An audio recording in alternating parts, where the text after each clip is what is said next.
안녕하세요. 오늘도 꿀잠방을 찾아주셔서 감사합니다. 재미난 옛날 이야기 들으시고 꿀잠 주무세요. 제 이름은 3월이입니다.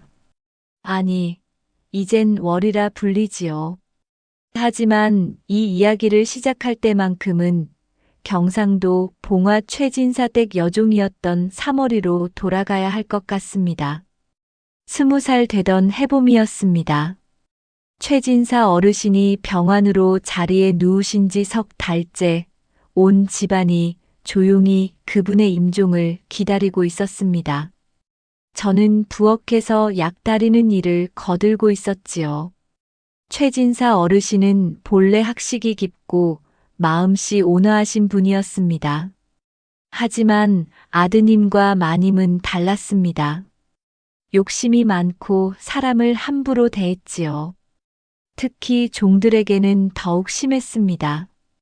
저 역시 매일같이 구박을 받으며 살았습니다. 3월아, 약이 식었다. 어서 다시 데워오너라. 마님의 고함 소리에 부엌을 뛰쳐나갔던 기억이 납니다. 늘 그랬듯이 허둥지둥 약그릇을 들고 안방으로 향했지요. 그러던 어느 날 최진사 어르신께서 마지막 힘을 다해 말씀하셨습니다. 임도사를 불러주게. 묘자리를 부탁해야 하네. 임차사 어른은 최진사님의 오랜 벗이자 풍수지리에 능한 도사였습니다. 며칠 후 최진사 어르신이 세상을 떠나시고 장례가 치러졌습니다. 3일장을 마친 후 임차사 어른이 문상을 오셨지요. 하지만 마님은 임차사 어른을 반갑게 맞지 않았습니다. 초라한 도포를 입은 그의 모습이 마음에 들지 않았던 것 같습니다. 여보게, 묘자리 좀 알아봐 주게. 바쁜 사람이니 오래 붙들고 있을 순 없네. 마님의 차가운 말투에 임차사 어른은 아무 내색 없이 고개만 끄덕이셨습니다. 그리고는 저를 보며 말씀하셨지요. 아가씨, 나를 따라 산에 좀 올라가 주겠소? 묘자리를 알아봐야 하니. 아가씨라니요. 이 애는 우리 집 여종입니다. 3월아, 어서 도사 어른을 모시고 가거라. 마님의 호통에 저는 황급히 임차사 어른을 따라 나섰습니다. 산길을 오르는 동안 임차사 어른은 제게 이것저것 물으셨습니다. 부모님은 어찌 되셨는지, 이 집에 온 지는 얼마나 되었는지, 글은 아는지. 소녀는 태어날 때부터 이 집 종이었습니다. 아버지도 이 집 종이었고 어머니도 마찬가지였지요. 부모님은 모두 돌아가셨고 이제 혼자입니다. 제 대답에 임차사 어른의 눈빛이 잠시 흔들리는 것 같았습니다. 하지만 곧 다시 산을 살피며 걸음을 옮기셨지요.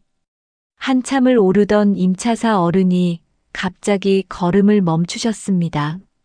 한 곳을 유심히 바라보시더니 고개를 끄덕이셨습니다. 여기로군. 좋은 자리입니까? 제 물음에 임차사 어른은 긴 한숨을 쉬셨습니다. 좋은 자리지. 아주 좋은 자리야.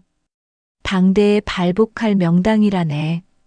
이곳에 묘를 쓰면 3년 안에 자손이 크게 일어날 것이고 10년 안에 부귀영화를 누리게 될 게야.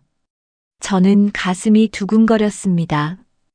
그렇다면 최진사 댁이 더욱 부유해지겠구나 싶었지요. 하지만 임차사 어른의 다음 말씀은 뜻밖이었습니다. 하지만 이 자리는 최진사 댁에 맞지 않네. 예, 무슨 말씀이신지. 아가씨, 잘 들으시게. 사람은 분수에 맞는 복을 누려야 하네. 그릇이 작은데 큰 복을 담으면 그릇이 깨지고 마는 법이지. 최진사 어른은 훌륭하셨으나 그 부인과 아드님은 욕심만 많고 덕이 없어. 이런 명당을 차지하면 오히려 화가 될 게야. 임차사 어른은 다른 곳으로 걸음을 옮기셨습니다. 그리고 평범해 보이는 자리를 가리키며 말씀하셨지요. 저 집안에는 이 정도가 적당하겠구나. 이곳에 묘를 쓰라고 전하게.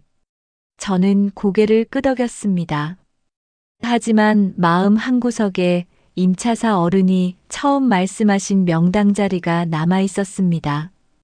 산을 내려오는 길, 임차사 어른이 제게 조용히 말씀하셨습니다.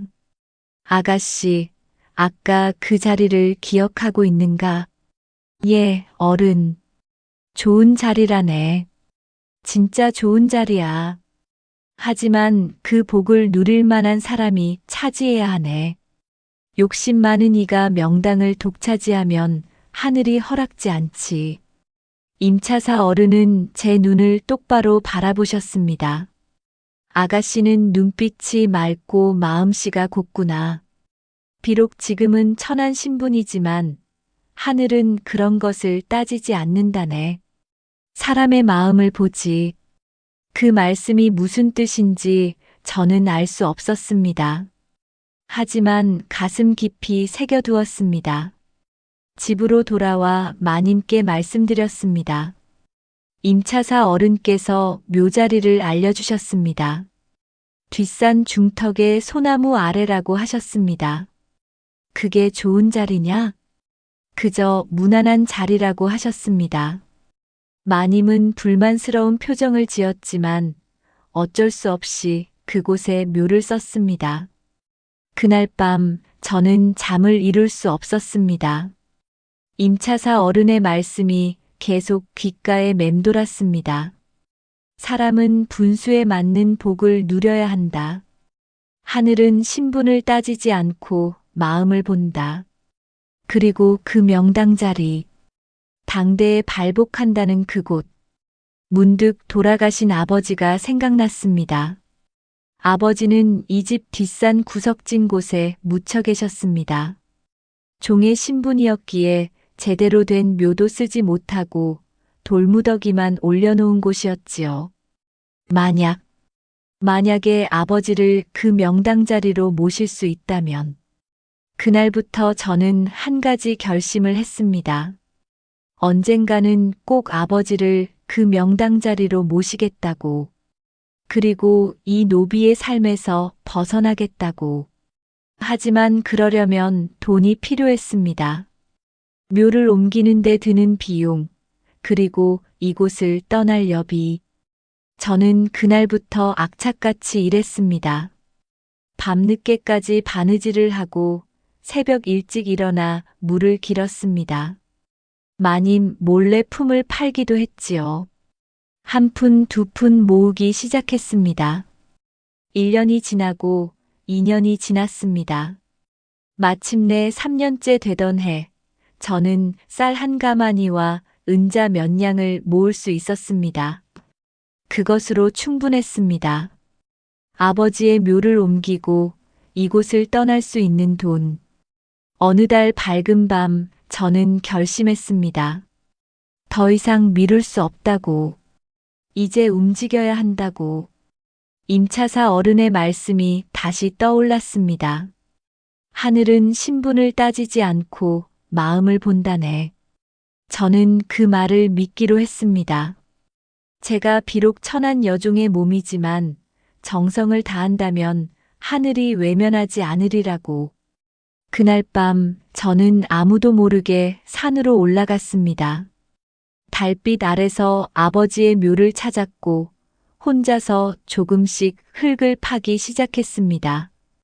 며칠 밤을 그렇게 보냈습니다. 손에 피가 나고 온몸이 쑤셨지만 멈출 수 없었습니다. 마침내 아버지의 유고를 정성스럽게 모시고 임차사 어른이 말씀하신 그 명당 자리로 옮겼습니다. 달빛 아래 새 묘 앞에 절을 올리며 저는 눈물을 흘렸습니다.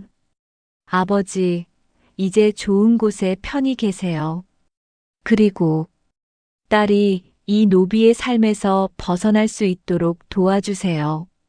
그날 밤의 결심이 제 인생을 완전히 바꿔놓을 줄은 그때는 미처 몰랐습니다. 아버지의 묘를 옮긴 다음 날부터 저는 다른 사람이 되었습니다. 아니, 정확히 말하자면 이제 진짜 제 인생을 살기로 결심한 사람이 되었지요. 하지만 한 가지 문제가 남아 있었습니다. 노비 문서였습니다.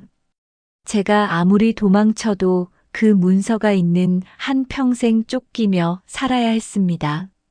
마님은 귀한 문서들을 안방 장롱 깊숙한 곳에 보관했습니다. 노비 문서도 그곳에 있을 것이 분명했지요. 며칠 밤을 궁리한 끝에 저는 결심했습니다. 모두가 잠든 밤에 안방에 들어가 제 노비 문서를 찾아내기로. 그날 밤 달도 없이 어두웠습니다. 온 집안이 잠든 것을 확인하고 저는 살금살금 안방으로 향했습니다. 마음이 쿵쿵 뛰어 숨소리마저 크게 들릴 것 같았습니다. 안방 문을 조심스럽게 열고 안으로 들어갔습니다. 어둠 속에서 손으로 더듬어 장롱을 찾았지요. 천천히, 아주 천천히 장롱 문을 열었습니다. 그런데 그때였습니다. 누구냐?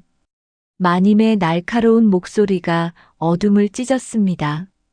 저는 그 자리에 얼어붙었습니다. 도둑이야. 도둑이 들었어. 마님의 고함 소리에 온 집안이 술렁이기 시작했습니다. 불이 켜지고 사람들이 일어나는 소리가 들렸습니다. 저는 더 이상 생각할 겨를이 없었습니다. 안방 문을 박차고 나가 뒷마당으로 달렸습니다. 뒤에서 사람들이 쫓아오는 소리가 들렸지요. 사머리다. 사머리가 도망친다. 담장을 넘고 또 넘어 정신없이 달렸습니다.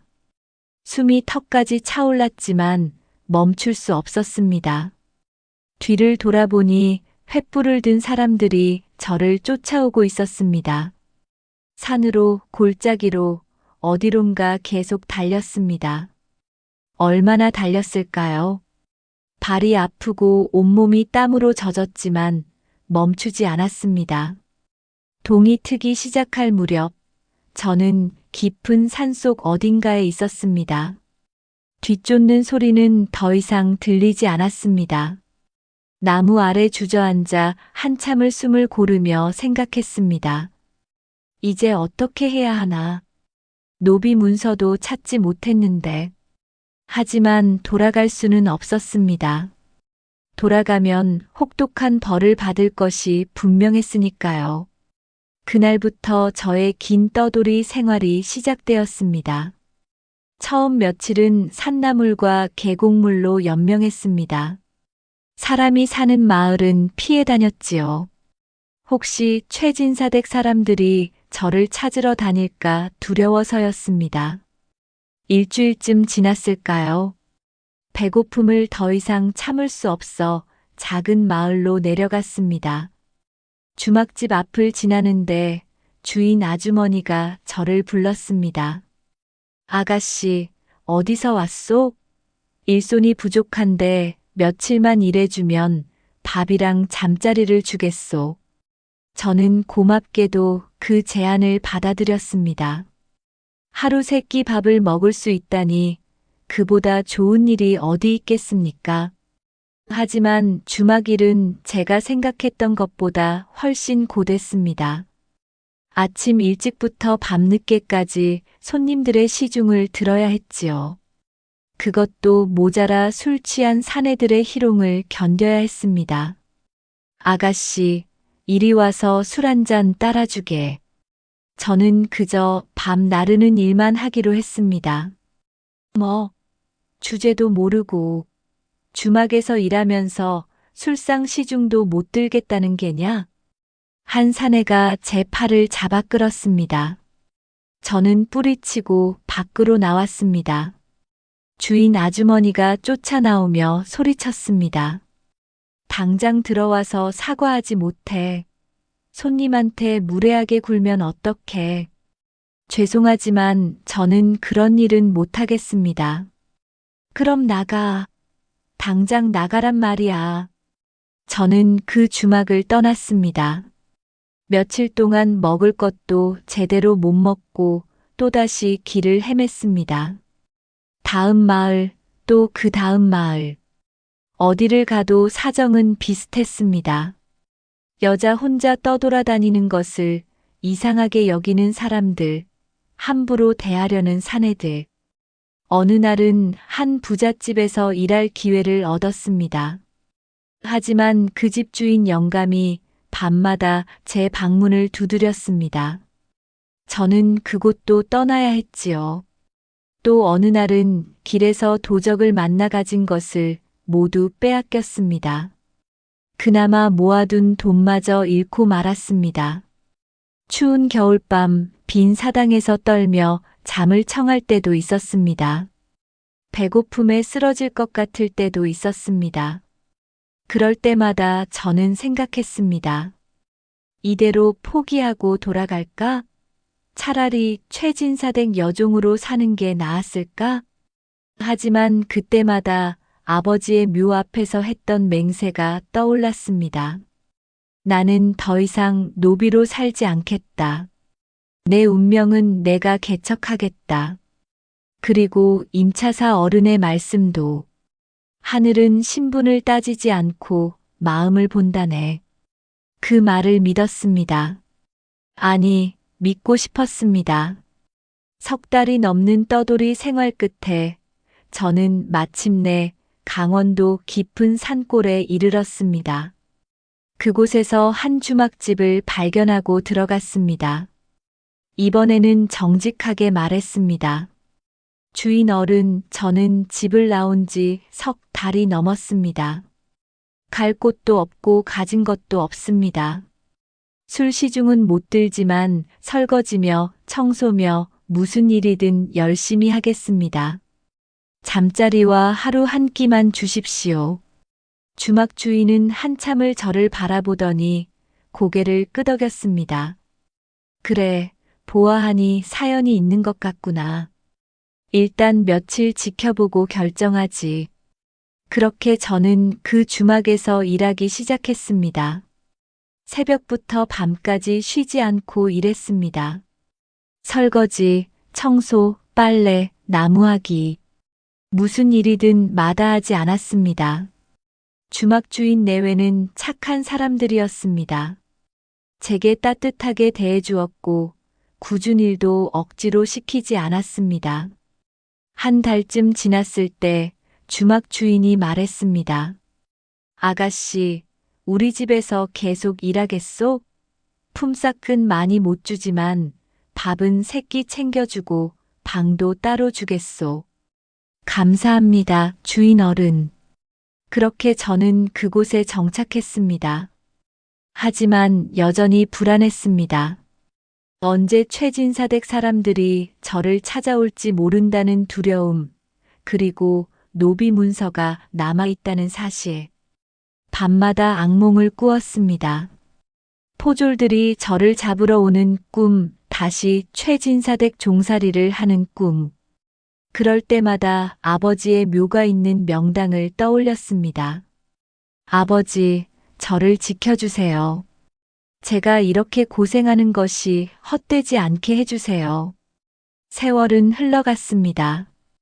봄이 가고 여름이 오고 가을이 지나고 겨울이 왔습니다. 그리고 그 겨울, 제 인생을 완전히 바꿔놓을 만남이 기다리고 있었습니다. 그해 겨울, 큰 눈이 내렸습니다. 주막에는 길손이 뜸했고 한적한 날들이 이어졌습니다. 어느 날 저녁, 문을 두드리는 소리가 들렸습니다. 문을 열자 눈을 뒤집어 쓴 한 사내가 서 있었습니다. 실례지만 하룻밤 묵어갈 수 있겠소? 사내는 40대쯤 되어 보였습니다. 수수한 옷차림에 온화한 인상이었지요. 주막 주인이 그를 맞아들였고 저는 따뜻한 밥상을 준비했습니다. 사내는 밥을 먹으며 주인과 이야기를 나누었습니다. 이 근처에 사십니까? 아니요, 저 너머 골짜기에 혼자 살고 있소. 가끔 장을 보러 이 길을 지나가지요. 혼자 사신다니요? 아내를 일찍 여의고 혼자 살고 있소. 자식도 없고. 사내의 목소리에 쓸쓸함이 묻어났습니다. 그날 밤 주막 주인 아주머니가 저를 불렀습니다. 사모라, 저 신서방이라는 양반, 착해 보이지 않니? 그러게요. 혼자 산다고 하니 안 됐구나. 마침 너도 갈 곳 없는 처지고. 어떠냐, 저 양반한테 시집 가는 게. 저는 깜짝 놀랐습니다. 아주머니, 제가 무슨, 뭐가 어째? 너는 젊고 일도 잘하잖니. 저 양반도 혼자 사느라 외로울 거고, 서로 의지하며 사는 것도 나쁘지 않을 것 같구나. 사실 저도 이미 그 생각을 하고 있었습니다. 이렇게 평생 주막에서 일만 하며 살 수는 없었으니까요. 언제까지나 숨어 지낼 수도 없고. 며칠 후 주막 주인이 신서방을 설득했습니다. 처음에 신서방은 난처해했습니다. 내가 가진 것도 없고 집도 초라한데. 아닙니다. 저는 가진 것 없습니다. 그저 성실히 일하며 살겠습니다. 제가 직접 말했습니다. 신서방은 한참을 저를 바라보다가 고개를 끄덕였습니다. 그럼 함께 살아보겠소. 이렇게 해서 저는 신서방의 첩으로 들어가게 되었습니다. 정실 부인이 아닌 첩의 신분이었지만 저는 개의치 않았습니다. 어차피 저는 노비 출신, 양반 가문의 정실이 될 수 없다는 것쯤은 알고 있었으니까요. 신서방의 집은 깊은 산골에 있었습니다. 작은 초가집이었지만 깨끗하게 정돈되어 있었습니다. 별것 없지만 이제 이곳이 당신 집이요. 신서방의 말에 저는 눈물이 났습니다. 내 집. 드디어 저만의 집이 생긴 것입니다. 다음 날부터 저는 열심히 일했습니다. 집안을 청소하고 밭을 일구고 밥을 짓고. 신서방도 성실한 사람이었습니다. 아침 일찍 일어나 밭일을 하고 저녁에는 책을 읽었습니다. 글을 아시오? 조금 배운 적이 있소. 저도 가르쳐 주시겠습니까? 신서방은 기꺼이 저에게 글을 가르쳐 주었습니다. 낮에는 함께 일하고 밤에는 촛불 아래 글을 배웠습니다. 처음에는 간단한 한글부터 시작했습니다. 그 다음에는 천자문을 그리고 사서삼경의 기초를. 글을 배우며 저는 새로운 세상을 보았습니다. 책 속에는 제가 몰랐던 지혜와 가르침이 가득했습니다. 1년이 지나고 저는 신서방의 아이를 가졌습니다. 큰아들이 태어났을 때의 기쁨이란 말로 표현할 수 없었습니다. 우리 아들입니다. 신서방도 기뻐하며 아이를 안았습니다. 이름을 지어야겠소. 지혜롭게 자라라는 뜻으로 지명이라 하겠소. 2해 후 둘째 아들이 태어났습니다. 이름은 덕수라 지었습니다. 저는 2 아들을 정성껏 키웠습니다. 밤낮 없이 일하며 아이들을 먹이고 입혔습니다. 그리고 글을 가르쳤습니다. 어미가 너희에게 해줄 수 있는 것은 많지 않구나. 하지만 글은 가르쳐 줄 수 있어. 글을 알아야 세상을 살아갈 수 있단다. 아이들이 5살, 3살이 되었을 때부터 본격적으로 글을 가르치기 시작했습니다. 신서방도 함께 가르쳤습니다. 2 아들은 총명했습니다. 특히 큰아들 지명이는 한 번 들으면 잊지 않았고, 둘째 덕수는 깊이 생각하는 힘이 있었습니다. 하지만 제가 아이들에게 가장 중요하게 가르친 것은 사람됨이었습니다. 지명아, 덕수야. 너희는 절대 남을 깔보거나 함부로 대해서는 안 된다. 사람은 신분이 높고 낮음으로 가치가 정해지는 것이 아니란다. 마음씨가 귀한 사람이 진정으로 귀한 사람이지. 아이들은 고개를 끄덕이며 제 말을 새겼습니다. 세월이 흘러 두 아들은 장성했습니다. 15살, 13살이 되었을 때 저는 신서방과 의논했습니다. 아이들을 과거 시험 보게 해야 하지 않겠습니까? 그러고 싶지만 우리 형편이 제가 모은 돈이 조금 있습니다. 그것으로 아이들을 한양으로 보냅시다. 사실 저는 지난 15년 동안 한 푼, 두 푼 모아왔습니다. 언젠가 아이들을 위해 쓸 날이 올 것을 알았기 때문입니다. 두 아들은 한양으로 떠났습니다. 그리고 3년 후 기적 같은 소식이 날아왔습니다. 큰아들 지명이가 생원시에 합격했다는 소식이었습니다.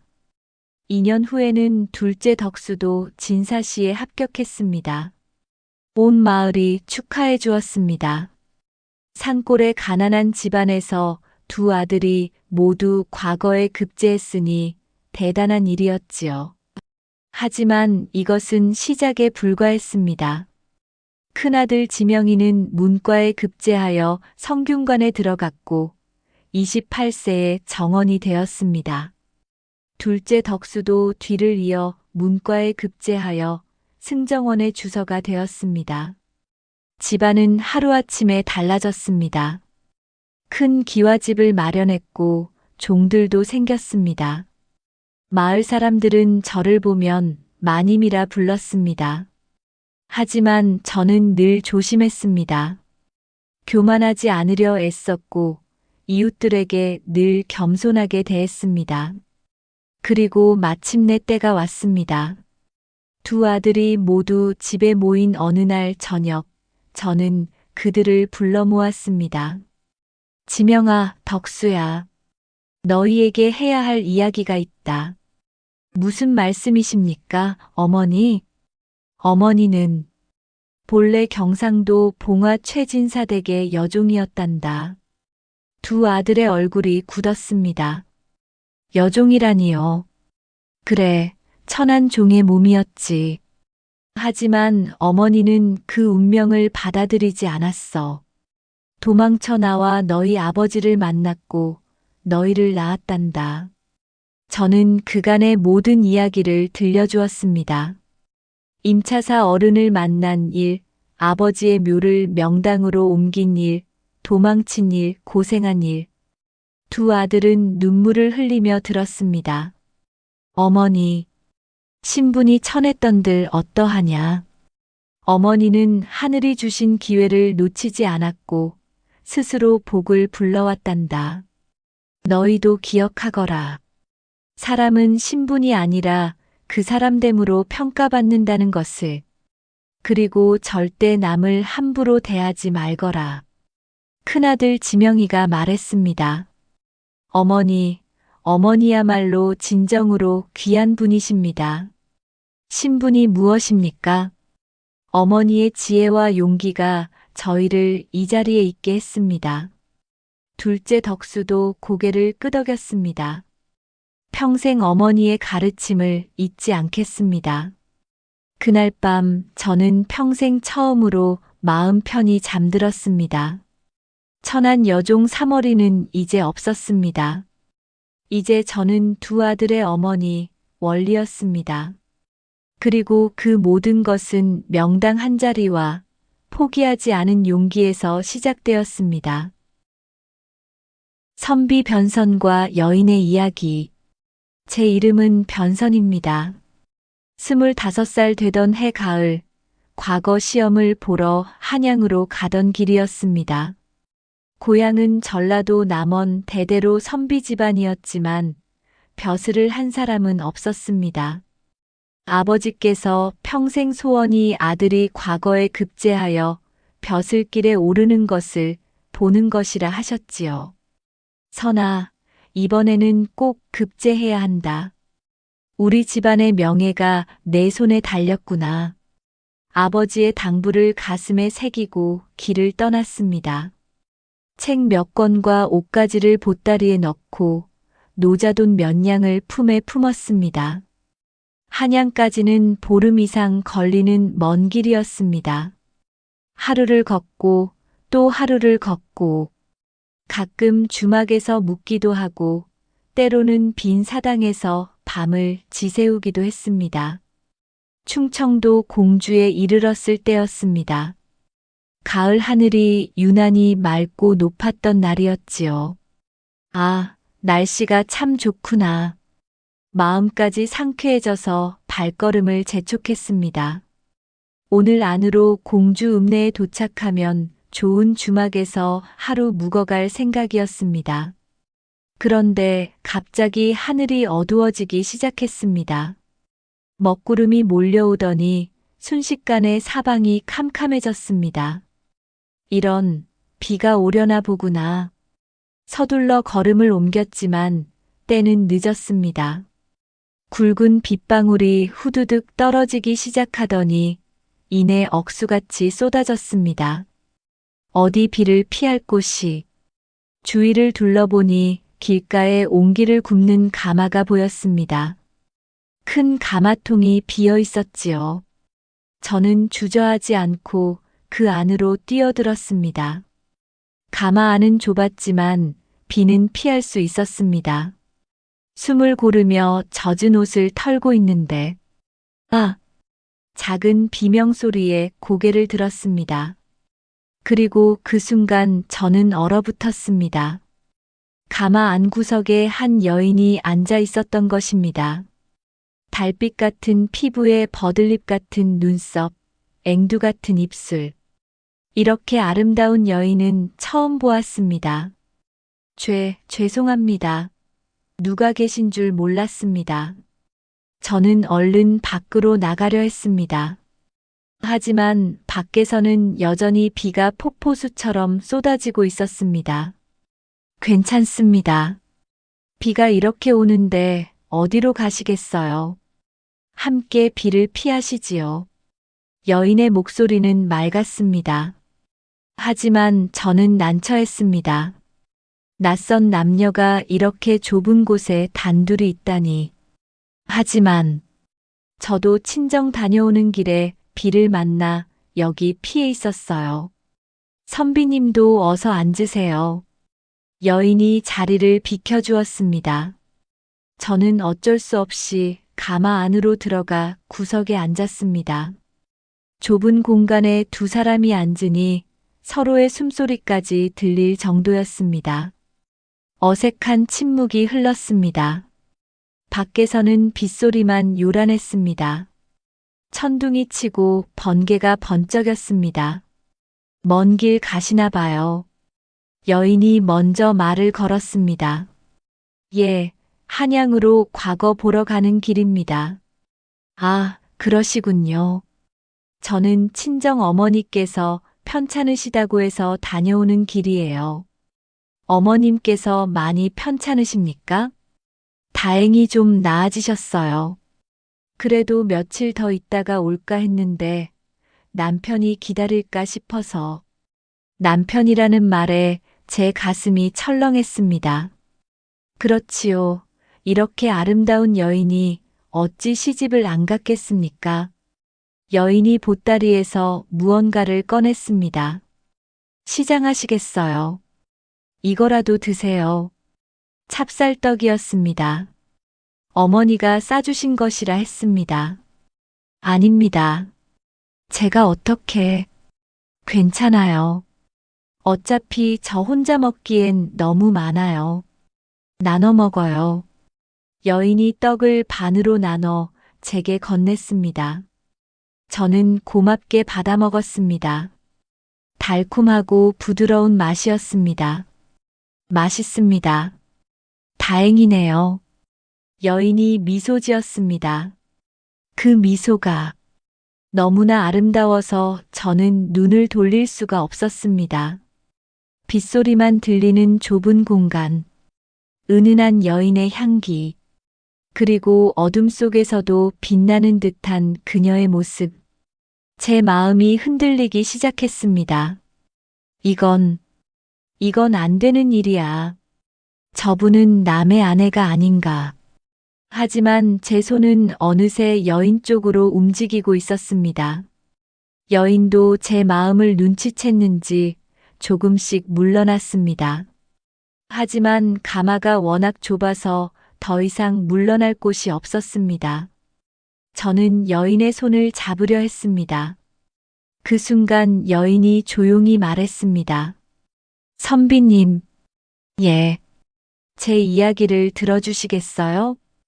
이야기요? 네. 이 비가 그칠 때까지 지루하지 않게 해드릴게요. 아주 재미있는 이야기랍니다. 여인의 목소리는 차분했습니다. 제 손을 부드럽게 밀어내며 자리를 바로 잡고 앉았습니다. 어떤 이야기인데요? 옛날 어느 곳에 심성락이라는 사람이 살았어요. 젊은 시절 온갖 죄를 짓고 살던 사람이었지요. 여인의 이야기가 시작되었습니다. 저는 흔들리던 마음을 가라앉히고 여인의 이야기에 귀를 기울였습니다. 밖에서는 여전히 비가 내리고 있었고 가마 안에는 여인의 목소리만 고요히 울려 퍼졌습니다. 여인의 이야기가 이어졌습니다. 심성락은 어릴 때부터 말썽꾸러기였어요. 남의 물건을 훔치고 거짓말을 밥 먹듯 하고 주먹으로 사람을 때리기도 했지요. 나이가 들어서는 더 심해졌어요. 도박에 빠져 집안 재산을 탕진하고 술에 취해 행패를 부리고 그야말로 동네에서 손가락질 받는 인간이었습니다. 저는 여인의 이야기에 빠져들었습니다. 그녀의 목소리는 마치 물 흐르듯 자연스러웠고 이야기는 생생했습니다. 그렇게 40년을 살았어요. 그런데 40이 되던 해 심성락은 문득 깨달았습니다. 자신의 인생이 얼마나 헛되게 흘러갔는지를요. 주변을 돌아보니 아내는 떠났고 자식들은 연을 끊었고 친구라고는 한 명도 남지 않았습니다. 여인이 잠시 말을 멈추고 저를 바라보았습니다. 선비님, 사람이 잘못된 길을 걷다가도 뉘우칠 수 있을까요? 그럼요. 잘못을 깨닫고 고치는 것이 중요하지요. 맞아요. 심성락도 그렇게 생각했어요. 그는 깊은 산속으로 들어갔습니다. 세상과 인연을 끊고 자신의 죄를 참회하기로 결심한 거예요. 여인의 이야기는 계속되었습니다. 산속 깊은 곳에 작은 절이 하나 있었어요. 그곳에는 도사 한 분이 수행하고 계셨지요. 심성락은 그 도사 앞에 무릎을 꿇었습니다. 스님, 제발 저를 제자로 받아주십시오. 저는 평생 죄만 짓고 살았습니다. 이제라도 바른 길을 가고 싶습니다. 도사는 심성락을 한참 바라보다가 물었어요. 내가 진정으로 뉘우치느냐? 10년간 이곳에서 수행할 각오가 되어 있느냐? 예, 스승님. 10년이고 20년이고 수행하겠습니다. 그렇게 해서 심성락은 도사의 제자가 되었습니다. 저는 여인의 이야기에 완전히 빠져들었습니다. 아까까지 흔들렸던 마음은 어느새 가라앉아 있었습니다. 심성락은 정말 열심히 수행했어요. 새벽같이 일어나 예불을 드리고 경전을 읽고 명상을 하고 밭일을 하고 단 하루도 게을리하지 않았지요. 스승인 도사도 감탄할 정도였어요. 내 마음이 이렇게 굳건하구나. 과거의 죄를 씻으려는 내 의지가 가상하다. 1년이 지나고 2년이 지나고 어느덧 7년이라는 세월이 흘렀습니다. 심성락은 이제 제법 도를 깨우친 수행자가 되어 있었어요. 여인이 잠시 숨을 고르고 이야기를 이어갔습니다. 어느 날 심성락이 스승을 찾아갔어요. 스승님, 7년 동안 수행했습니다. 이제 제 수행이 어느 정도인지 시험해보고 싶습니다. 잠시 속세로 내려가 제 마음을 시험해 보아도 되겠습니까? 도사는 고개를 저었어요. 아직 이르다. 내 수행이 깊어진 것은 사실이나 아직 완전하지 않다. 조금만 더 참고 기다려라. 하지만 심성락은 고집을 부렸어요. 스승님 7년이나 수행했는데 이제는 세상의 유혹쯤은 이겨낼 수 있을 것 같습니다. 제발 허락해 주십시오. 도사는 한참을 고민하다가 결국 허락했어요. 좋다. 하지만 명심해라. 한순간의 방심이 7년 공부를 허사로 만들 수 있느니라. 조심 또 조심해라. 저는 이야기의 전개가 궁금해졌습니다. 과연 심성락은 세상의 유혹을 이겨낼 수 있을까요? 심성락은 산을 내려왔어요. 세상은 7년 전과 별로 달라진 게 없었지요. 사람들은 여전히 바쁘게 살아가고 있었고 장터는 시끌벅적했습니다. 심성락은 생각했어요. 보아라, 나는 이제 이 모든 것에 흔들리지 않는다. 7년의 수행이 헛되지 않았구나. 그렇게 며칠을 돌아다녔어요. 맛있는 음식 냄새가 나도 참았고, 아름다운 여인이 지나가도 눈길을 주지 않았고, 돈이 가득한 전당포 앞을 지나도 욕심이 나지 않았어요. 심성락은 우쭐해졌습니다. 이 정도면 나도 제법 도를 닦았구나. 스승님도 놀라실 거야. 여인의 목소리에 미묘한 변화가 생겼습니다. 마치 경고하듯. 그러던 어느 날 오후였어요. 심성락이 한적한 시골길을 걷고 있었는데 길가에 조밭이 펼쳐져 있었습니다. 가을이라 조가 익어서 황금빛으로 물들어 있었지요. 참 아름답구나. 심성락은 조밭을 바라보며 걸었어요. 그런데 문득 배가 고파졌습니다. 아침을 거르고 걸었기 때문이었지요. 조가 참 탐스럽게 익었네. 나달 한두 개쯤이야. 심성락은 무심코 손을 뻗어 조 나달을 땄습니다. 하나, 둘, 셋. 3개를 따서 입에 넣고 씹었어요. 그 순간이었습니다. 여인이 목소리를 낮추고 계속 이어갔습니다. 갑자기 뒤에서 목소리가 들렸어요. 7년을 수행했건을 아직도 남의 것을 함부로 취하는구나. 심성락이 깜짝 놀라 뒤를 돌아보니 스승도사가 서 있었습니다. 언제 따라왔는지. 스승님, 이건 그저 조나달 3개일 뿐입니다. 배가 고파서. 도사의 얼굴은 엄격했어요. 조나달 3개라고? 그것이 내 것이냐, 남의 것이냐? 내가 허락받고 먹었느냐? 이것이 바로 도둑질이다. 저는 숨을 죽이고 여인의 이야기를 들었습니다. 7년을 수행했으되 아직도 이 정도밖에 안 되는구나. 내 마음속에 욕심은 여전하고 분별심도 부족하다. 내게 벌을 내리겠다. 도사가 지팡이를 한번 휘두르자 이상한 일이 벌어졌어요.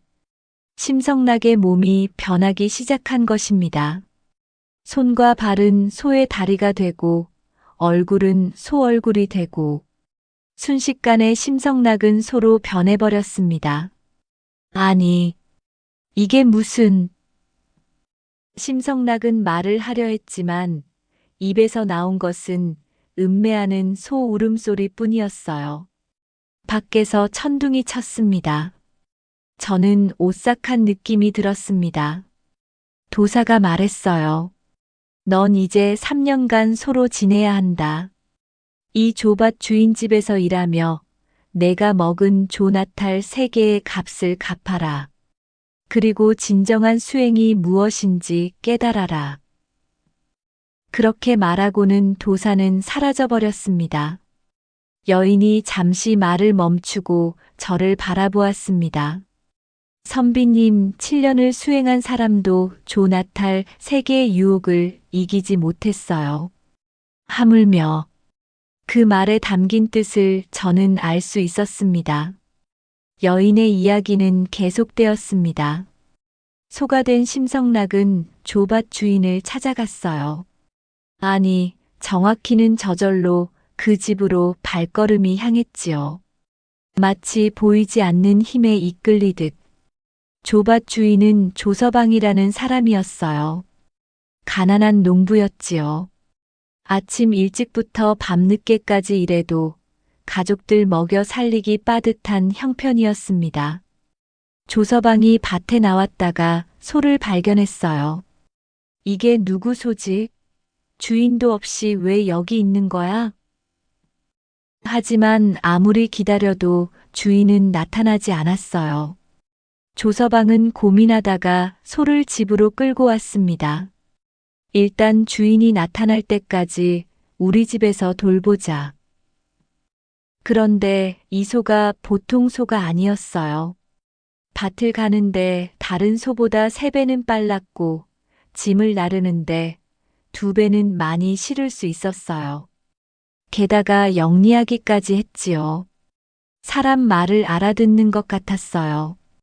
이 소 참 신기하구만. 이렇게 일을 잘하다니. 조서방은 소를 아꼈어요. 좋은 여물을 주고 따뜻한 외양간을 만들어주고 소처럼 변한 심성락은 그런 조서방의 따뜻한 마음에 감동했습니다.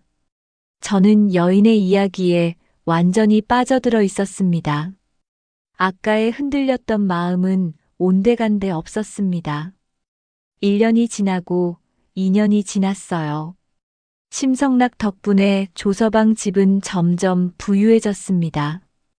밭농사가 잘 되어 쌀이 창고에 가득했고 소가 나르는 짐으로 장사도 하게 되었지요. 이 소가 우리 집에 온 이후로 집안이 일어났어. 정말 복소야. 조서방의 아내도 소를 소중히 여겼어요. 매일 깨끗이 씻어주고 병이라도 날까봐 조심스럽게 돌보았지요. 그렇게 3년이 흘렀습니다. 여인의 목소리가 조금 밝아졌습니다. 어느 날 새벽 조서방이 외양간으로 갔는데 소가 없어지고 대신 사람이 서 있었어요. 바로 심성락이었지요. 당신은 누구시오? 우리 집 소는 어디 갔소? 조서방님, 놀라지 마십시오. 제가 바로 그 소였습니다. 심성락은 자신의 이야기를 모두 들려주었어요. 7년간 수행했던 일, 조나달 3개를 먹은 일, 소로 변한 일. 조서방은 믿을 수 없다는 표정이었지만 점차 받아들였습니다. 그동안 그 소가 얼마나 영리했는지 생각하니 이해가 갔으니까요. 그렇다면 이제 어디로 가실 겁니까? 다시 산으로 돌아가 수행을 이어가겠습니다. 조서방님, 3년간 신세를 졌습니다. 은혜를 갚고 싶으니 제 말을 들어주십시오. 무슨 말씀이십니까? 지금 가지신 재산을 모두 팔아 큰 잔치를 여십시오. 마을 사람들을 모두 초대하고 음식을 푸짐하게 장만하십시오. 그리고 보름 뒤에 3사람이 찾아올 것입니다. 그들을 정성껏 대접하십시오. 그러면 큰 복이 올 것입니다. 조서방은 의아했지만 심성락의 말을 따르기로 했습니다. 재산을 팔아 큰 잔치를 열었어요. 마을 사람들이 모두 모여 먹고 마시며 즐거운 시간을 보냈지요. 여인이 잠시 물을 마시고 이야기를 계속했습니다. 보름이 지난 어느 날 밤이었어요. 마을에 도적대가 들이닥쳤습니다. 500명이나 되는 큰 무리였지요. 두목과 참모 둘이 먼저 조서방 집으로 들어왔어요. 이 집이 제일 부자라고 했는데. 어라. 도적들은 당황했어요. 집에 돈이라곤 한 푼도 없었거든요. 대신 잔치 음식이 가득 차려져 있었지요. 조서방이 나와 말했어요. 어서 오십시오. 기다리고 있었습니다. 배고프시겠으니 이 음식들을 드십시오. 뭐라고? 도적 두목과 참모들은 어리둥절했어요. 자신들이 도적인데 환대를 받다니. 조서방은 정성껏 음식을 대접했어요. 도적들은 처음에는 의심했지만 점차 마음이 풀렸습니다. 이렇게 따뜻하게 대접받은 것이 처음이었거든요. 음식을 먹으며 조서방이 물었어요. 어찌하여 도적질을 하십니까? 두목이 쓸쓸하게 웃었어요. 살 길이 막막해서요. 다른 방법을 몰랐습니다. 조서방은 심성나게 이야기를 들려주었어요. 7년을 수행한 사람도 조나탈 세계의 유혹을 이기지 못했고 소가 되어 3년을 속죄했다는 이야기를. 그분은 잘못을 깨닫고 다시 수행의 길로 돌아갔습니다. 여러분도 늦지 않았습니다. 도적 두목은 한참을 침묵하다가 눈물을 흘렸습니다. 저도 바른 길을 가고 싶습니다. 하지만 이미 너무 많은 죄를 지었습니다. 늦지 않았습니다. 지금이라도 뉘우치면 됩니다. 그날 밤 도적 두목은 큰 결심을 했어요. 500명의 도적들을 모두 모아놓고 말했지요. 우리 모두 도적질을 그만두자. 산으로 들어가 수행하며 살자. 처음에는 반대하는 사람들도 있었어요. 하지만 두목의 진심 어린 말에 모두가 고개를 끄덕였습니다. 500명의 도적들은 산으로 들어가 절을 지었어요. 그리고 심성락을 스승으로 모시고 수행을 시작했습니다. 밭을 일구고 경전을 읽고 명상하며 바른 삶을 살기 시작했지요. 여인의 이야기가 끝났습니다. 밖에서는 어느새 빗소리가 잦아들고 있었습니다. 여인이 저를 조용히 바라보았습니다. 선비님, 심성락은 7년을 수행하고도 조나달 세계의 유혹을 이기지 못했어요. 하물며 우리는 어떻겠습니까? 저는 부끄러워 고개를 숙였습니다. 한순간의 욕망이 평생의 명예를 무너뜨릴 수 있습니다. 선비님은 과거 보러 가시는 길이시고 저는 남편이 기다리는 집으로 돌아가는 길입니다. 우리 각자의 도리를 지킵시다. 여인이 일어나 옴매를 여미었습니다. 비가 그쳤네요. 저는 이만 가보겠습니다. 선비님, 과거에 꼭 급제하시길 바랍니다. 여인이 가마 밖으로 나가려는 순간 저는 말했습니다. 고맙습니다. 소저의 이야기 덕분에 큰 깨달음을 얻었습니다. 여인이 뒤돌아보며 미소 지었습니다. 도리를 지키는 것, 그것이 진정한 수행입니다. 부디 건강하십시오. 여인은 그렇게 떠나갔습니다. 저는 한참을 가마 안에 앉아 생각에 잠겼습니다. 7년을 수행한 사람도 조나탈 세계를 참지 못했구나.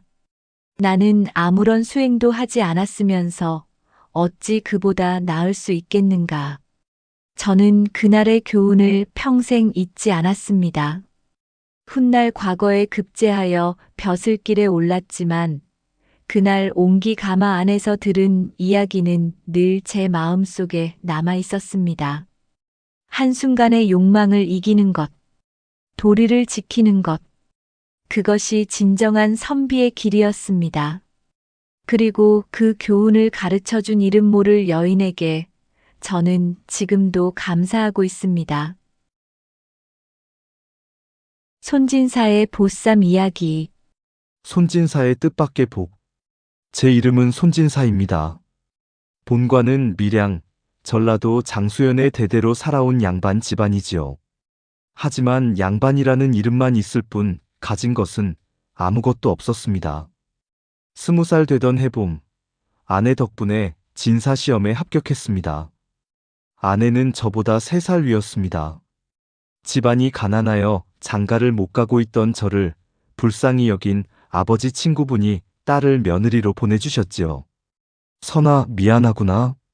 아비가 무능해서 내게 변변한 장가도 들여주지 못하고. 아닙니다, 아버지. 아내가 좋은 사람입니다. 아내는 정말 좋은 사람이었습니다. 새벽부터 밤늦게까지 품을 팔아 돈을 벌어왔습니다. 남의 집 빨래를 해주고, 밭일을 거들고, 길쌈을 하여 팔고, 그렇게 번 돈으로 저를 공부시켰습니다. 서방님, 오늘은 쌀이 조금 있어요. 흰쌀밥을 지어드릴게요. 당신은 먹었소? 저는 아침에 먹었어요. 서방님은 공부하셔야 하니 든든히 드세요. 아내는 늘 그랬습니다. 제게만 밥을 차려주고 자신은 죽으로 때우곤 했지요. 그렇게 5년을 공부한 끝에 진사시험에 합격했습니다. 마을 사람들이 모두 축하해 주었습니다. 손진사, 이제 문과만 급제하면 벼슬길에 오르겠구만. 고맙습니다. 더 열심히 공부하겠습니다. 하지만 기쁨도 잠시 아내가 쓰러졌습니다.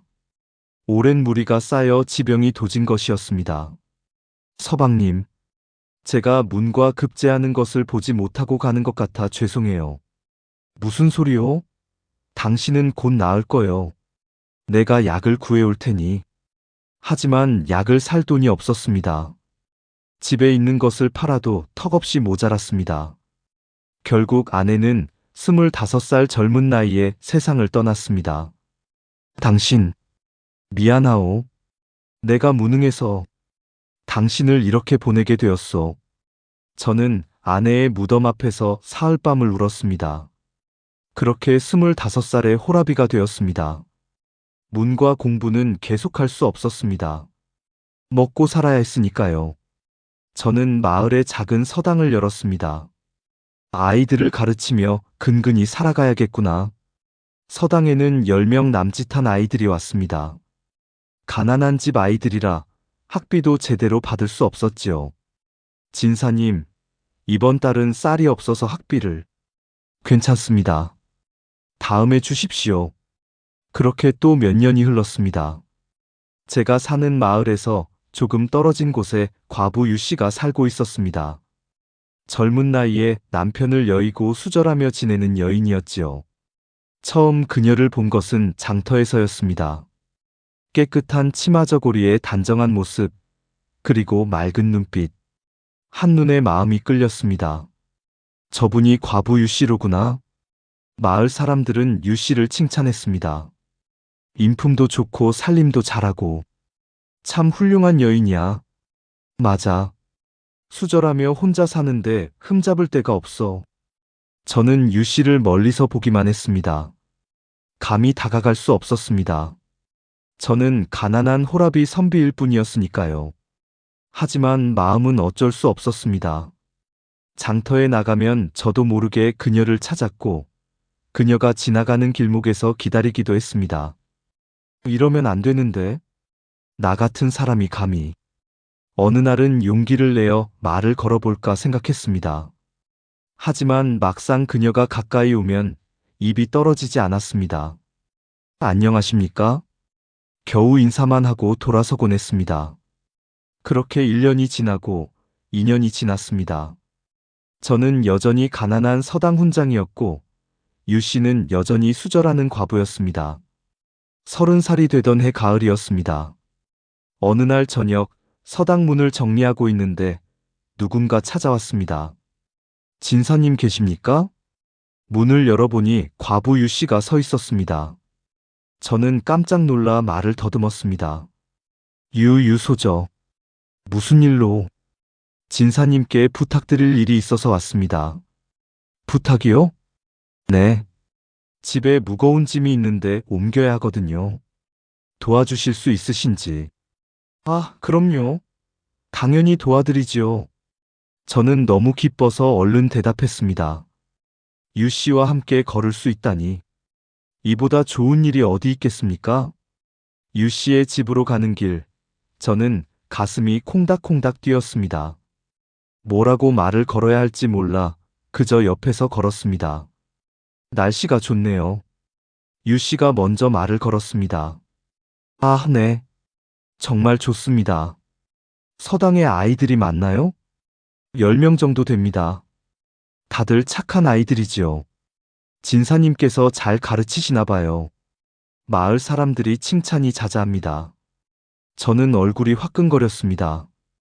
유 씨가 저를 칭찬하다니. 유 씨의 집에 도착했습니다. 작지만 깨끗하게 정돈된 집이었습니다. 저기 뒷란에 장독대가 있는데요. 저것을 앞마당으로 옮겨야 해요. 아, 네. 제가 옮기겠습니다. 저는 열심히 장독을 옮겼습니다. 유 씨에게 도움이 되고 싶어서 힘껏 일했습니다. 다 됐습니다. 고맙습니다, 진사님. 저녁이라도 대접하고 싶은데. 아닙니다. 별 말씀을요. 하지만 속으로는 저녁을 먹고 싶었습니다. 유 씨와 조금 더 시간을 보내고 싶었으니까요. 그래도 이렇게 도와주셨는데. 잠깐만 기다리세요. 유 씨가 안으로 들어가더니 주안상을 하나 들고 나왔습니다. 술과 안주가 정갈하게 차려져 있었습니다. 이거라도 드세요. 이렇게까지 하실 필요가. 아닙니다. 제가 감사드려야지요. 저는 감격했습니다. 유 씨가 직접 차려준 술상이라니. 그럼 감사히 받겠습니다. 저는 마당에 앉아 술을 마셨습니다. 유 씨도 맞은편에 앉았습니다. 진사님, 혼자 사시느라 힘드시지요? 그저 그렇게 살아가고 있습니다. 재혼은 생각 안 하세요? 갑작스러운 질문에 저는 당황했습니다. 저는 이 형편에 누가 저를. 진사님은 좋은 분이세요. 학식도 있으시고 인품도 훌륭하시고. 유 씨의 말에 가슴이 뛰었습니다. 혹시 유 씨도 저를? 술을 한 잔 두 잔 마시다 보니 어느새 취기가 올라왔습니다. 평소에 술을 잘 못하는 체질이라 금방 얼굴이 빨개졌습니다. 진사님, 괜찮으세요? 네. 조금 취한 것 같습니다. 그럼 안에서 좀 쉬세요. 제가 자리를 깔아드릴게요. 유 씨가 저를 안방으로 안내했습니다. 방 안에는 따뜻한 이불이 깔려 있었습니다. 여기서 잠깐 쉬세요. 술이 깨면 가셔도 됩니다. 감사합니다. 저는 이불에 누웠습니다. 술 기운에 눈이 감겼습니다. 그런데 잠이 들려는 순간 유 씨가 제 곁에 앉았습니다. 진사님. 네. 제가 진사님 머리를 좀 만져봐도 될까요? 예. 무슨 말인지 이해할 수 없었지만 저는 고개를 끄덕였습니다. 술에 취해 판단력이 흐려진 상태였으니까요. 유 씨가 제 상투를 풀기 시작했습니다. 잠깐, 이게 무슨... 가만히 계세요. 곧 아실 거예요. 유 씨는 제 머리를 닦기 시작했습니다. 여인처럼 머리를 따 쪽을 틀었습니다.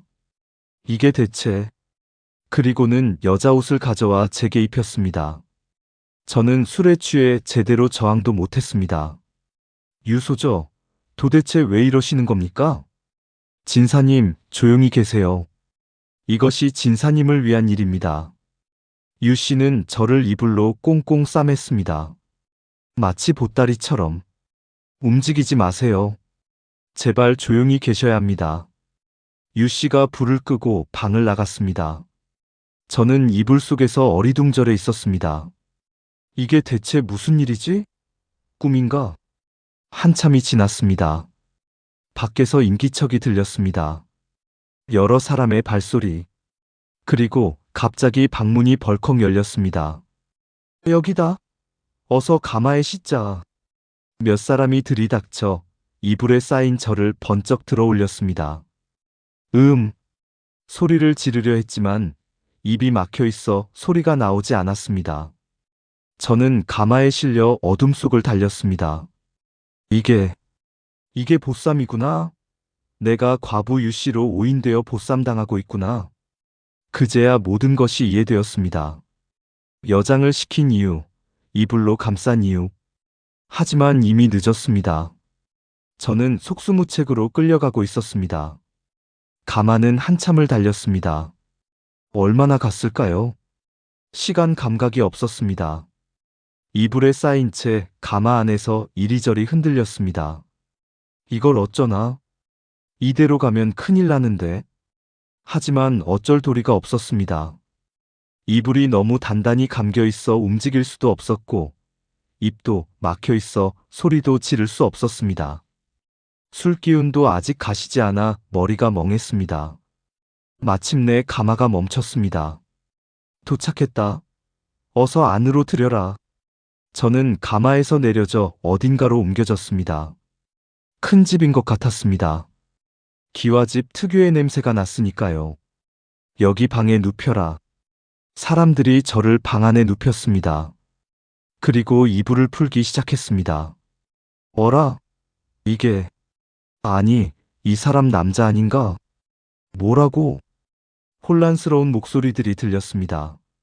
당장 주인 어른께 아뢰어라. 잠시 후 위험 있는 목소리가 들렸습니다. 무슨 일이냐? 주인 어른, 큰일 났습니다. 과부 유씨를 데려오라 하셨는데. 남자를 데려왔습니다. 뭐? 남자를? 방문이 벌컥 열리고 한 사내가 들어왔습니다. 50대쯤 되어 보이는 당당한 풍채의 사내였습니다. 너는 누구냐? 저는 겨우 입에 천을 빼내고 대답했습니다. 소인은 손진사라고 합니다. 손진사? 과부 유씨는 어디 갔고 네가 왜 여기 있느냐? 그것이... 소인도 정확히는... 저는 어찌된 영문인지 설명하려 했지만 말이 쉽게 나오지 않았습니다. 술기운에 머리가 돌고 상황 자체가 믿기지 않았으니까요. 유씨가 소인을 집으로 불러서는 술을 먹이고 여장을 시켜 이불에 싸맸습니다. 그리고 감히 거짓말을... 유씨가 왜 그런 짓을 하겠느냐? 사내가 화를 냈습니다. 그는 고을의 이방이었습니다. 아전 중에서도 권세가 큰 사람이었지요. 아버님! 그때 안에서 여자 목소리가 들렸습니다. 젊은 여인이 방으로 들어왔습니다. 아버님, 이게 무슨 일입니까? 딸아, 걱정 마라. 착오가 있었던 것 같구나. 곧 해결하마. 이방의 딸이었습니다. 25쯤 되어 보였습니다. 꽤 아름다운 얼굴이었지만 표정이 굳어 있었습니다. 이방이 한숨을 쉬었습니다. 손진사라고 했나? 이건 순전히 우리 쪽 실수다. 내게 미안하게 됐구나. 소인을 돌려보내주시겠습니까? 그래야겠지. 하지만 이방이 난처한 표정을 지었습니다. 이미 네가 내 딸과 한 방에 있었고 사람들도 다 알게 되었다. 이것 참... 체면이 말이 아니구나. 그제야 저는 상황을 이해했습니다.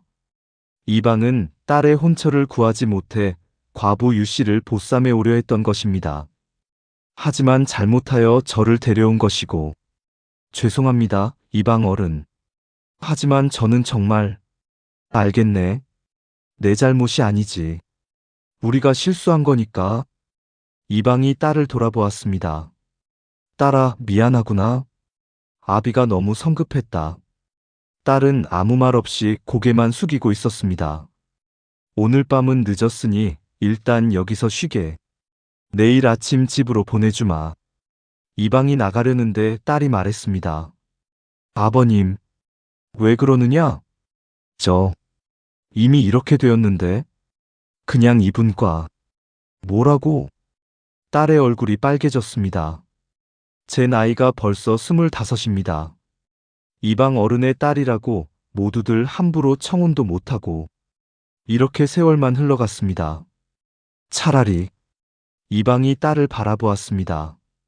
그리고 저를 돌아보았습니다. 손진사, 내 나이가 어찌 되느냐? 30입니다. 혼인은 했었나? 일찍 아내를 여의고 호라비로 지내고 있습니다.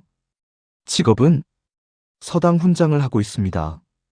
진사시험은 합격했으나 문과는 진사시험에 합격했다고 이방의 눈빛이 달라졌습니다. 그럼 학식은 있구나. 비록 가난하지만 공부하는 선비라.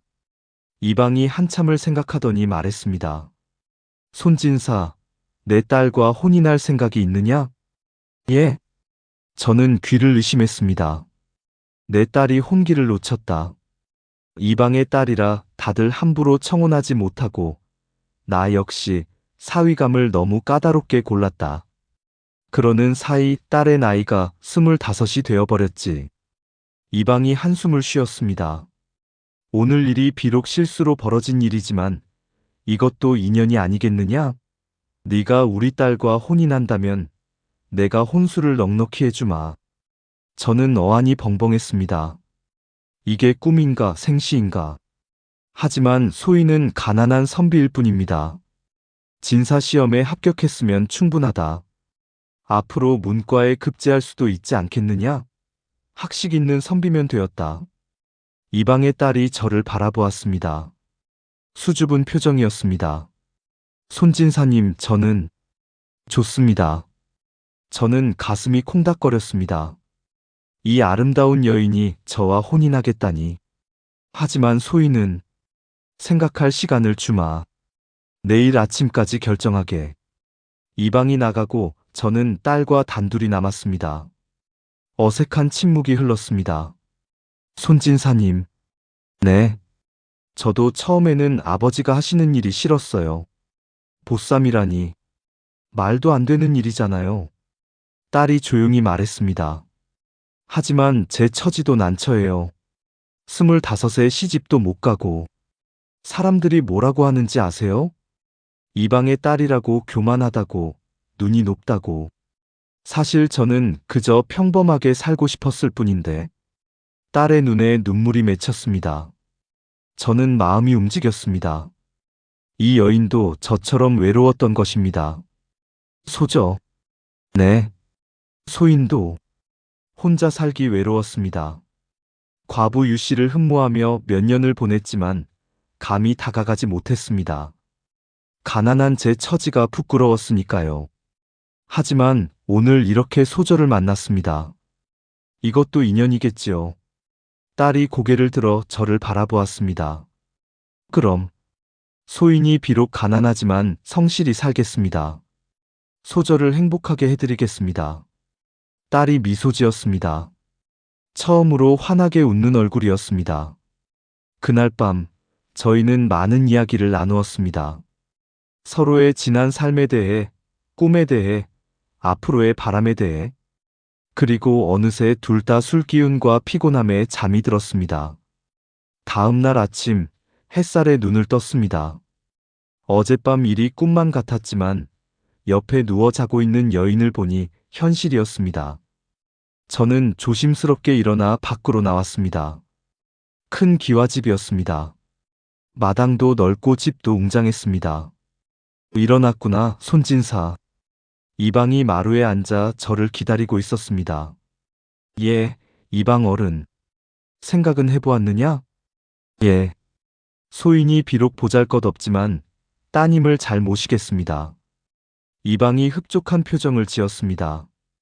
좋다. 그럼 혼례를 올려야겠구나. 한 달 후에 날을 잡자. 감사합니다, 장인어른. 이방이 웃었습니다. 내 집이 어디라 했지? 장수현? 예. 그곳에 집은 있느냐? 초라한 초가집이 하나 있습니다. 그래? 그럼 안 되겠구나. 내가 집을 하나 마련해 주마. 기와집으로 말이다. 아닙니다, 장인어른. 그럴 순 없습니다.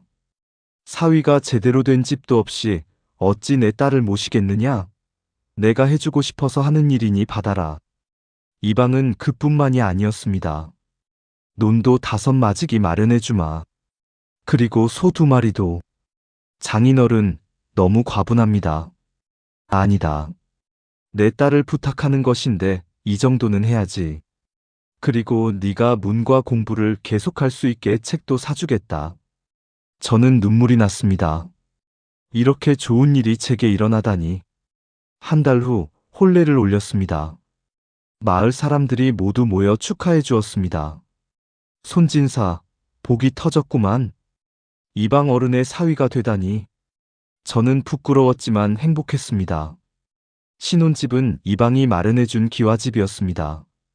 장수연에서 제일 좋은 집이었지요. 서방님, 이 집이 정말 우리 집이에요? 그렇소, 부인. 아내가 된 여인은 행복해했습니다. 저도 행복했습니다. 이방이 준 논 5마지기로 농사를 지었습니다. 소 2마리가 있어 밭갈이도 수월했지요. 이제 먹고 사는 걱정은 없겠구나. 저는 낮에는 농사일을 하고 저녁에는 공부를 했습니다. 이방이 사준 책들을 읽으며 문과 시험을 준비했습니다. 아내는 훌륭한 아내였습니다. 살림을 잘했고 저를 내조했습니다. 서방님 공부하시는데 이거 드세요. 따뜻한 차를 가져다 주고 야식을 준비해 주고. 1년 후 아들이 태어났습니다. 서방님, 아들입니다. 정말? 우리 아들이. 저는 아이를 안고 기뻐했습니다.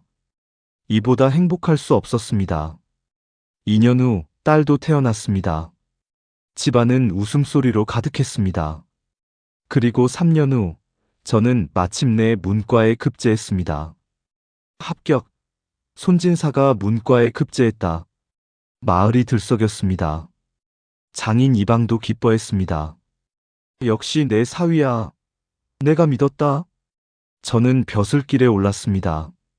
처음에는 작은 벼슬이었지만 성실히 일했습니다. 몇 년 후에는 현감이 되었고 또 몇 년 후에는 부사가 되었습니다. 집안은 날로 번성했습니다. 아이들도 건강하게 자랐고 아내와도 금슬이 좋았습니다. 어느 날 저는 문득 과부 유씨가 생각났습니다. 그분은 어떻게 지내고 계실까? 저는 장수연으로 돌아가 유씨를 찾았습니다. 유씨는 여전히 그 집에서 혼자 살고 있었습니다. 진사님. 아니, 이제 부사 어른이시지요. 유소저, 그간 평안하셨습니까? 네, 덕분에 잘 지냈습니다. 저는 유씨에게 물었습니다. 그날 밤, 왜 저에게 그런 일을 하셨습니까? 유씨가 조용히 웃었습니다. 부사 어른께서 저를 흠모하신다는 것을 모를 리 없었지요. 몇 년을 멀리서 바라만 보시는 것을. 하지만 부사 어른은 가난하셨고 저는 과부였습니다. 정상적으로는 혼인이 불가능했지요. 그래서 이방 어른이 저를 보쌈하려 한다는 소문을 들었습니다. 그때 생각했지요. 이것을 이용하면 부사 어른께 복을 드릴 수 있겠다고. 하지만 위험한 일이었습니다. 잘못되면. 알고 있었습니다. 하지만 부사 어른은 좋은 분이셨어요. 가난하지만 학식이 있고 성실하고. 그런 분이 계속 불우하게 사시는 것을 보기 안타까웠습니다. 유씨가 저를 바라보았습니다. 그리고 저는 제 일생을 수절로 살기로 결심했습니다. 어차피 재혼할 생각이 없었어요. 그렇다면 이방 어른의 소나귀에 들어가느니 부사 어른께 복을 드리는 것이 낫다고 생각했습니다. 저는 눈물이 났습니다. 유소저, 이방 어른의 따님과 행복하게 사시지요? 소문 들었습니다. 금슬이 좋으시다고. 예, 모두 소저 덕분입니다. 아닙니다. 부사 어른께서 성실하게 사셨기 때문입니다. 저는 유씨에게 절을 올렸습니다. 평생 은혜를 잊지 않겠습니다. 집으로 돌아와 아내에게 모든 이야기를 했습니다. 그런 일이 있었군요. 당신과의 혼인이 우연이 아니었소. 유씨의 지혜로운 계책이었소. 아내가 말했습니다. 유씨는 훌륭한 분이에요. 저도 인사드리러 가야겠어요. 다음 날 저희 부부는 유씨를 찾아갔습니다. 아내가 유씨에게 절을 올렸습니다. 은인이십니다. 저희 부부가 이렇게 행복할 수 있게 해주셔서 감사합니다. 아닙니다.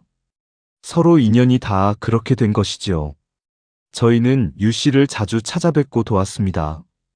필요한 것이 있으면 보내드리고 명절 때마다 찾아뵙고 유 씨는 조용히 수절하며 평생을 살았습니다. 하지만 외롭지 않았습니다. 저희 부부가 늘 찾아뵙고 모셨으니까요. 세월이 흘러 저는 노인이 되었습니다. 손자, 손녀도 보았습니다. 어느 날 손자들이 물었습니다. 할아버지, 할아버지는 어떻게 할머니와 혼인하셨어요? 저는 웃으며 이야기를 들려주었습니다.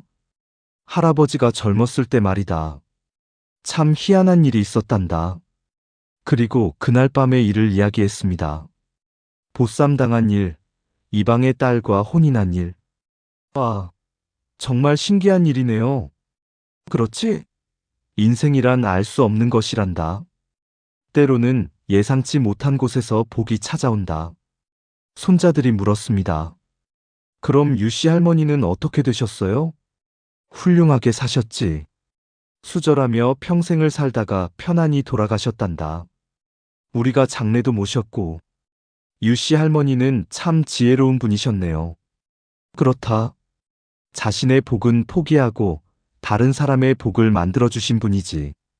할아버지는 평생 그 은혜를 잊지 못한단다. 저는 창밖을 바라보았습니다.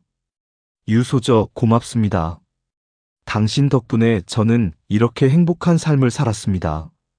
그날 밤의 일은 제 인생을 완전히 바꿔놓았습니다. 가난한 서당 훈장에서 벼슬아치가 되고 외로운 호라비에서 행복한 가장이 되고 모두 유 씨의 지혜로운 계책 덕분이었습니다. 인생이란 참으로 알 수 없습니다. 때로는 뜻밖의 길로 복이 찾아오니까요.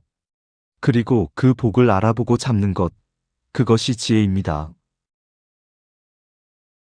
장님 심서방의 이야기. 장님 심서방의 지혜. 제 이름은 심서방입니다. 25살 되던 해봄, 갑자기 앞이 보이지 않게 되었습니다. 농사일을 하다가 사고를 당했습니다. 밭에서 일하던 중 돌에 걸려 넘어지면서 머리를 크게 다쳤지요. 한 달을 앓아 누웠고 깨어났을 때는 이미 앞을 볼 수 없게 되어 있었습니다. 서방님, 눈이 보이세요? 아내의 떨리는 목소리가 들렸습니다. 아니요. 아무것도 안 보이요. 그날 저는 울었습니다. 25이라는 젊은 나이에 앞을 못 보게 되다니. 어떻게 살아가야 할지 막막했습니다. 하지만 아내가 제 손을 잡았습니다. 괜찮아요. 제가 있잖아요. 우리 함께 살아갈 거예요. 아내의 따뜻한 손길에 힘을 얻었습니다. 고맙소, 당신. 처음 몇 년은 정말 힘들었습니다. 밥을 먹는 것도, 걷는 것도 무엇 하나 쉬운 게 없었습니다. 하지만 점점 익숙해졌습니다. 손으로 만져서 위치를 파악하고, 소리로 사람을 구분하고, 냄새로 음식을 알아보고, 이제 제법 익숙해졌구려. 아내가 웃으며 말했습니다. 그래도 조심하세요. 넘어지면 어쩌려고. 저희 부부는 산골 마을에 살았습니다. 작은 논 세마지기를 가지고 농사를 지었습니다. 물론 제가 직접 농사를 지을 수는 없었습니다. 하지만 아내가 논에 나가면 저는 집에서 할 수 있는 일을 했습니다. 새끼를 꼬고, 망태기를 엮고, 곡식을 골라내고, 손으로 할 수 있는 일들이었습니다. 당신, 오늘은 물골이 우리 논으로 잘 터져 있소? 네, 서방님. 오늘은 잘 돼 있어요. 물골이란 논에 물을 대는 물길을 말합니다. 산골 마을이라 물이 귀했습니다. 계곡에서 흘러내리는 물을 논으로 대야 했는데 그 물길을 누가 차지하느냐가 중요했지요. 우리 논과 이웃 최서방 논은 나란히 붙어 있었습니다. 그래서 물골을 공평하게 나눴어야 했습니다. 하지만 최서방은 욕심이 많은 사람이었습니다. 처음에는 괜찮았습니다. 서로 돌아가며 물골을 자기 논으로 터놓고. 하지만 제가 앞을 못 보게 된 후부터 달라졌습니다. 당신, 물골이 또 최서방 논으로 터져 있어. 예. 어제는 우리 차례였는데. 최서방한테 가서 얘기해 보시오. 아내가 최서방을 찾아갔지만 소용없었습니다. 뭐? 내가 언제 물꼬를 내 눈으로만 텄다고? 증거 있어? 하지만 당신네 남편이 앞을 못 보니까 제대로 확인도 못하는 거 아니오? 나는 규칙대로 했어. 최서방은 뻔뻔했습니다. 그렇게 1년이 지나고 2년이 지났습니다. 물골은 늘 최서방 눈으로만 터져 있었습니다. 서방님, 또 물골이. 알았소. 내가 가보겠소. 저는 지팡이를 짚고 최서방 집을 찾아갔습니다. 최서방 계시오? 누구요? 아, 심서방이구려. 물골 이야기를 좀 하려고. 또 그 소리요?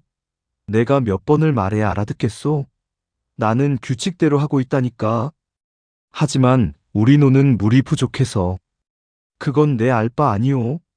당신이 눈이 안 보인다고 내가 왜 양보해야 하오?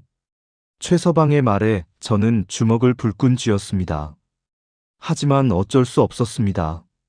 앞을 못 보는 제가 무엇을 할 수 있겠습니까? 제발 공평하게 나눠 쓸시다. 공평하게 하고 있소. 이제 그만 돌아가시오. 저는 허탈하게 집으로 돌아왔습니다. 어떻게 됐어요, 서방님? 안 되었소. 최서방이 들은 척도 안 하오. 아내가 한숨을 쉬었습니다. 이러다가 올해도 농사를 망치겠어요. 그 해도 역시 농사가 잘 안 됐습니다. 물이 부족해서 벼가 제대로 자라지 못했습니다. 반면 최서방 노는 물이 풍족해서 벼가 잘 자랐습니다. 아이고, 올해는 풍년이로구만. 하하. 최서방의 웃음소리가 들렸습니다. 저는 이를 갈았습니다. 이렇게 당하고만 살아야 하는가. 그러던 어느 날 마을의 처녀 옥순이가 저희 집을 찾아왔습니다. 옥순이는 총명하기로 소문난 처녀였습니다. 글도 배웠고 머리 회전이 빨라서 마을 사람들이 어려운 일이 있으면 찾아가 물어보곤 했습니다. 심서방님 안녕하세요. 오, 옥순이로구나. 무슨 일로 왔느냐? 심서방님 사정을 들었어요. 최서방이 물꼬를 톡 차지한다고요. 그래. 하지만 어쩔 수 없구나. 내가 앞을 못 보니.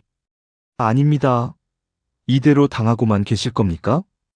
옥순이의 목소리에 힘이 실려 있었습니다. 하지만 내가 무엇을 할 수 있겠느냐? 방법이 있어요. 욕심쟁이 최서방에게 본때를 보여줘야 해요. 무슨 방법인데? 잘 들으세요, 심서방님. 옥순이가 제 귓가에 대고 속삭였습니다. 백지 한 장을 준비하세요. 그리고 그것을 여러 겹으로 정성스럽게 싸는 거예요. 마치 아주 귀한 문서처럼요. 백지를? 네. 비단 보자기로 싸고 또 종이로 싸고 여러 겹으로요. 그리고 벽장 깊숙이 보관하세요. 그게 무슨 소용이 있는데? 그 다음에는 최서방을 찾아가세요. 그리고 이렇게 말하는 거예요. 최서방, 자네가 3년 전에 내게 빌려간 돈 500냥. 이제 갚아야 하지 않겠나? 라고요. 뭐? 하지만 최서방이 돈을 빌린 적이 없는데. 알아요. 하지만 심서방님은 앞을 못 보시잖아요. 최서방이 차용증을 써줬다고 우기는 거예요. 저는 깜짝 놀랐습니다. 그건 거짓말 아니냐? 최서방이 몇 해째 심서방님을 속이고 있잖아요. 물꼬를 독차지하면서도 규칙대로 한다고 거짓말하고. 이제 본때를 보여줘야 해요. 옥순이의 말에 일리가 있었습니다.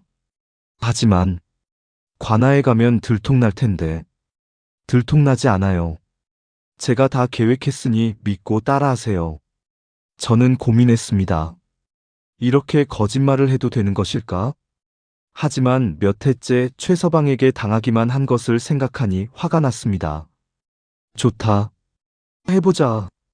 잘 결정하셨어요, 심서방님. 제가 도와드릴게요.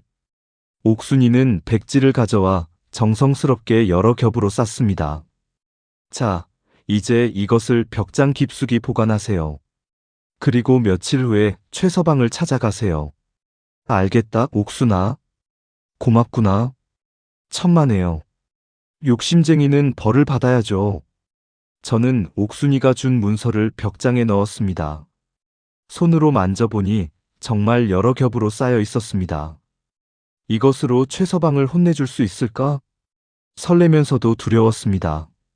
하지만 이제 물러설 수 없었습니다. 며칠 후 저는 지팡이를 짚고 최서방 집으로 향했습니다. 복수의 시작이었습니다. 최서방 집 대문 앞에 섰습니다. 손에는 지팡이를, 품에는 옥순이가 준비해준 차용증을 품고 있었습니다. 심호흡을 한 번 하고 목소리를 높였습니다. 최서방 계시오? 집 안에서 발소리가 들렸습니다. 누구요? 아, 심서방이구려. 또 무슨 일이요? 최서방의 목소리에는 짜증이 묻어났습니다. 최서방, 할 말이 있어 왔소. 물골 이야기면 하지도 마시오. 나는 규칙대로. 물골 이야기가 아니오. 제 말에 최서방이 잠시 멈칫했습니다. 그럼 뭔데? 자네가 3년 전에 내게 빌려간 돈 말이오. 뭐? 무슨 돈? 500냥. 기억 안 나오? 최서방이 펄쩍 뛰었습니다. 무슨 소리요? 나는 당신한테 돈 빌린 적 없소. 아니, 분명히 빌려갔소. 3년 전 가을이었소. 자네가 급히 돈이 필요하다고 해서. 말도 안 돼. 나는 그런 적 없소. 최서방의 목소리가 점점 커졌습니다. 저는 침착하게 말을 이었습니다. 차용증도 있소. 자네가 직접 쓴 것. 차용증? 그런 게 어디 있다고. 집에 잘 보관하고 있어. 필요하면 보여줄 수도 있어. 허튼 소리 마시오. 나는 돈 빌린 적 없다니까. 최서방이 소리를 질렀습니다. 하지만 저는 물러서지 않았습니다. 그럼 관아에 가서 따지자고. 원님 앞에서 차용증을 내보이면 알 것 아니오? 뭐라고? 최서방의 목소리가 조금 떨렸습니다. 나는 앞을 못 보는 사람이오. 하지만 차용증은 분명히 있어. 자네가 돈을 안 갚으면 관아에 고소하겠소. 이 사람이 미쳤구만. 있지도 않은 돈을. 있어. 500냥 분명히 빌려줬어. 이제 3년이 지났으니 갚아야 할 때 아니오? 저는 목소리를 높였습니다. 최서방이 당황하는 기색이 느껴졌습니다. 당신, 정말 관아에 갈 거요? 그럼요. 내일 당장 가겠소. 정월 초하루니 원님께서도 민원을 받으실 것이오. 잠깐만. 최서방이 말을 더듬었습니다. 혹시 기억이 안 나는 건 아니오? 3년 전 일이라. 기억 못해.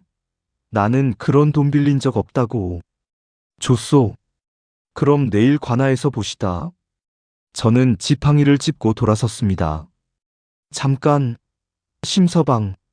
최서방이 저를 불렀지만 저는 그냥 걸어갔습니다. 집으로 돌아오니 아내가 걱정스럽게 물었습니다. 서방님, 어떻게 됐어요? 내일 관아에 가야겠소. 정말요? 괜찮으시겠어요? 옥순이가 도와줄 것이오. 걱정 마시오. 다음 날 새벽 옥순이가 우리 집에 왔습니다. 심서방님, 준비되셨어요? 그래, 옥순아. 차용증은 가지고 가세요. 그리고 제가 안내해 드릴게요.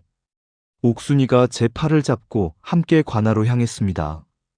길을 걸으며 옥순이가 속삭였습니다. 심서방님, 원님 앞에서는 당당하게 말씀하세요.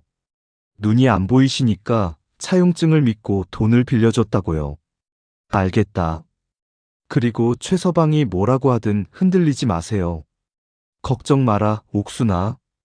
관아에 도착했습니다. 정월 초하루라 원님께서 직접 민원을 받는 날이었습니다. 민원 있는 자는 앞으로 나오라. 포졸의 목소리가 들렸습니다. 소인이 있습니다. 저는 앞으로 나갔습니다. 누구냐? 소인은 이 고을에 사는 심서방이라고 합니다. 무슨 일로 왔느냐? 원님의 목소리가 들렸습니다. 위험 있는 목소리였습니다. 소인은 앞을 못 보는 장님입니다. 장님이라.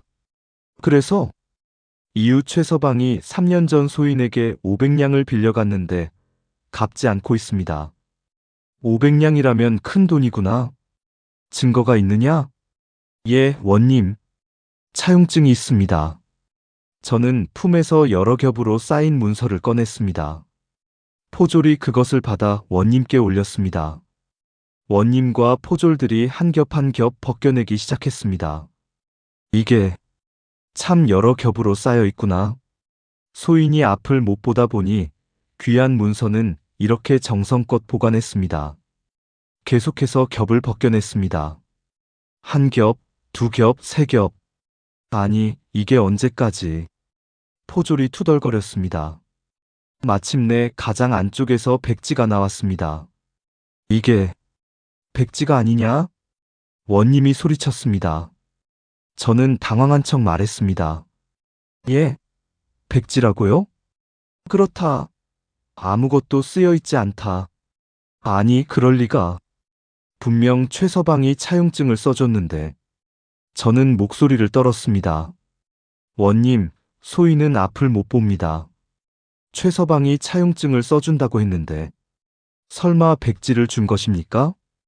원님이 한참을 침묵하다가 말했습니다. 장님을 속여 백지를 차용증이라고 속인 것이로구나. 최서방을 당장 잡아들여라. 예, 원님. 포졸들이 달려나갔습니다. 한참 후 최서방이 끌려왔습니다. 원님, 저는 억울합니다. 돈을 빌린 적이 없습니다. 그럼 이 백지는 무엇이냐? 네가 장님을 속여 백지를 차용증이라고 준 것 아니냐? 아닙니다. 저는 애초에 차용증 같은 거 쓴 적이 없습니다. 거짓말 마라. 네가 심서방에게 500냥을 빌리고 백지를 차용증이라고 속인 것이 분명하다. 원님, 정말 아닙니다. 원님이 포졸들에게 명했습니다. 곤장 30대를 쳐라. 예. 포졸들이 최서방을 끌고 가 곤장을 치기 시작했습니다. 으악. 아야. 빌렸다고 자백하지 않을 테냐? 저는 정말 빌린 적이 없습니다. 으악. 곤장이 계속되었습니다. 쇠로 만든 좀매로 치니 그 아픔이 이루 말할 수 없었을 것입니다. 빌렸다. 빌렸다고 말해라. 안 빌렸습니다. 으악. 아파. 살려주세요. 20대를 넘어서자 최서방의 목소리가 약해졌습니다. 빌렸습니다. 뭐라고? 크게 말해라. 제가 500냥 빌렸습니다. 최서방이 마침내 자백했습니다. 원님이 말했습니다. 이놈, 장님을 속이고 돈을 빌려 갚지 않다니. 당장 하옥시켜라. 원님, 잠깐만요. 제가 말했습니다. 무엇이냐? 소인은 최서방을 벌주려는 것이 아닙니다. 그저 빌려준 돈만 받으면 됩니다. 이웃끼리 원수되고 싶지 않습니다. 원님이 고개를 끄덕였습니다.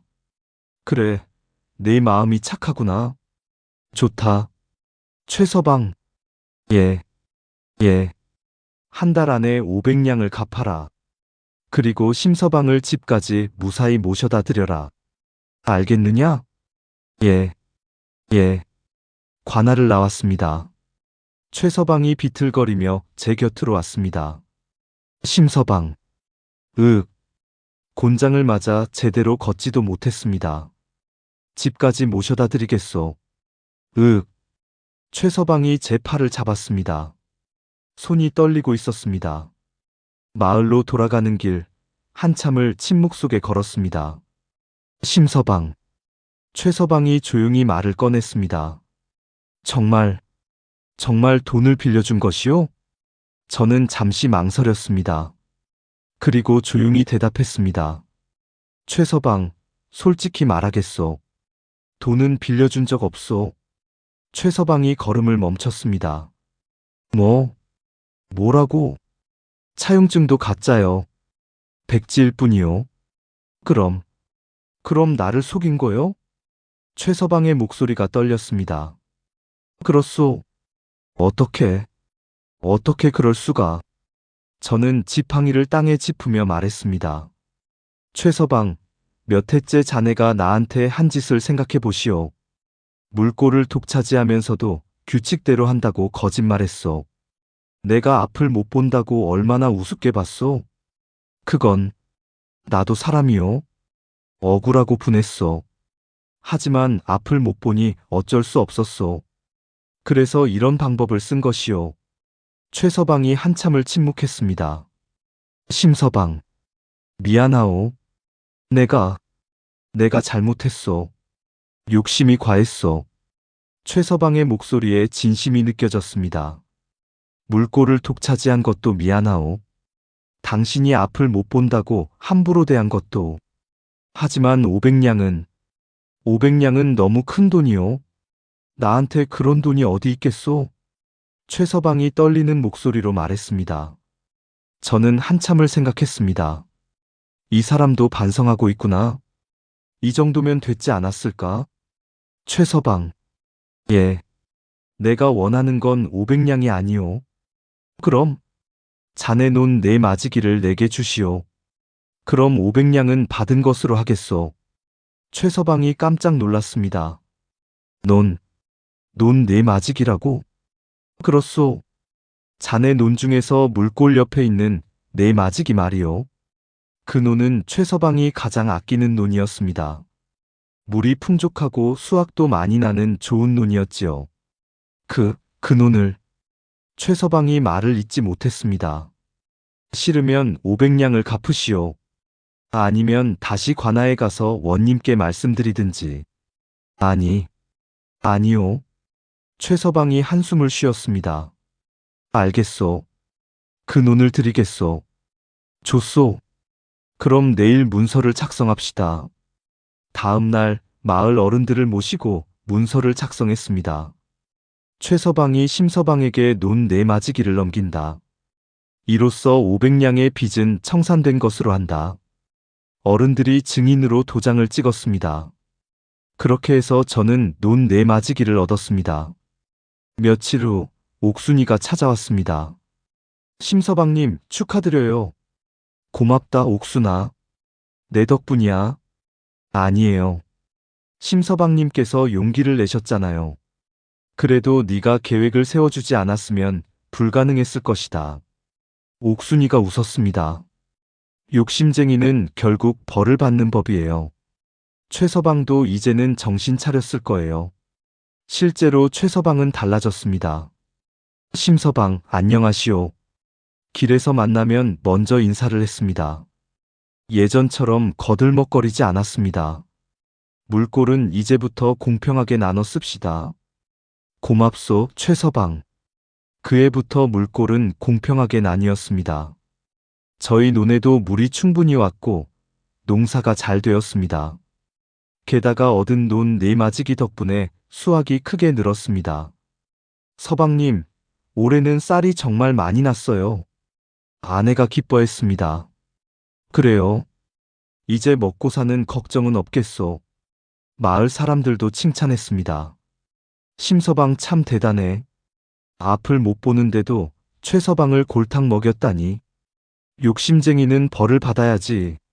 하지만 저는 최서방을 미워하지 않았습니다. 오히려 불쌍하게 여겼습니다. 어느 날 최서방이 저를 찾아왔습니다. 심서방. 왜 그러시오, 최서방? 그간 미안했소. 내가 너무 욕심이 많았소. 최서방의 목소리가 떨렸습니다. 이제 알았으니 됐소. 앞으로 잘 지냅시다. 고맙소, 심서방. 당신은 참 마음이 넓은 사람이요. 그날 이후 최서방과 저는 좋은 이웃이 되었습니다. 서로 농사일을 도와주고 어려운 일이 있으면 함께 의논했습니다. 심서방, 올해 모내기는 같이 합시다. 좋소, 최서방. 세월이 흘러 저는 40이 되었습니다. 아들 둘, 딸 하나를 두었습니다. 비록 앞은 못 보지만 행복했습니다. 가족이 있고 이웃과 화목하게 지내고 먹고 사는데 부족함이 없었으니까요. 어느 날 저녁 아들들에게 이야기를 들려주었습니다. 아버지가 젊었을 때 말이다. 그리고 최서방과의 이야기, 가짜 차용증 이야기를 들려주었습니다. 아버지, 그건 거짓말 아니에요? 큰아들이 물었습니다. 그렇지. 거짓말이었지. 그럼 나쁜 일 아니에요? 저는 한참을 생각했습니다. 아들아, 아버지도 고민했다. 거짓말은 나쁜 것이니까. 하지만 최서방이 몇 해째 아버지를 속이고 있었단다. 물꼬를 독차지하면서도 규칙대로 한다고 거짓말했지. 때로는 부당한 일에 맞서야 할 때가 있다. 아버지는 앞을 못 봐서 힘으로는 최서방을 이길 수 없었어. 그래서 지혜를 썼지. 둘째 아들이 물었습니다. 그럼 거짓말해도 괜찮아요? 아니다. 거짓말은 나쁜 것이야. 하지만 부당한 일을 바로잡기 위해서라면 때로는 필요할 수도 있단다. 물론 그 후에는 정직하게 살아야지. 최서방 아저씨는 어떻게 됐어요? 좋은 사람이 됐단다. 이제는 욕심 부리지 않고 이웃과 공평하게 지내지. 아들들이 고개를 끄덕였습니다. 아버지는 대단해요. 앞을 못 봐도 지혜로 이겼잖아요. 아들의 머리를 쓰다듬었습니다. 아들아, 기억해라. 사람은 약점이 있어도 지혜가 있으면 이길 수 있단다. 그리고 욕심은 결국 화를 부르고 상생하는 것이 진정한 복이란다. 밤이 깊어갔습니다. 아내가 아이들을 재우고 제 곁에 앉았습니다. 서방님, 오늘 아이들한테 좋은 이야기 들려주셨네요. 그랬소? 네. 비록 앞은 못 보셔도 서방님은 누구보다 지혜로우세요. 아내의 따뜻한 손이 제 손을 잡았습니다. 저는 미소 지었습니다. 비록 앞을 못 보지만 저에게는 지혜가 있었습니다. 그리고 가족이 있었고 좋은 이웃이 있었습니다. 그것이면 충분했습니다. 창밖에서 가을 바람이 불어오고 벼 익는 냄새가 나는 걸 보니 올해도 틀림없는 풍년이겠지요. 재미있게 들으셨나요? 계속 더 재미있는 이야기로 찾아오겠습니다. 구독과 좋아요로 반겨주세요. 감사합니다.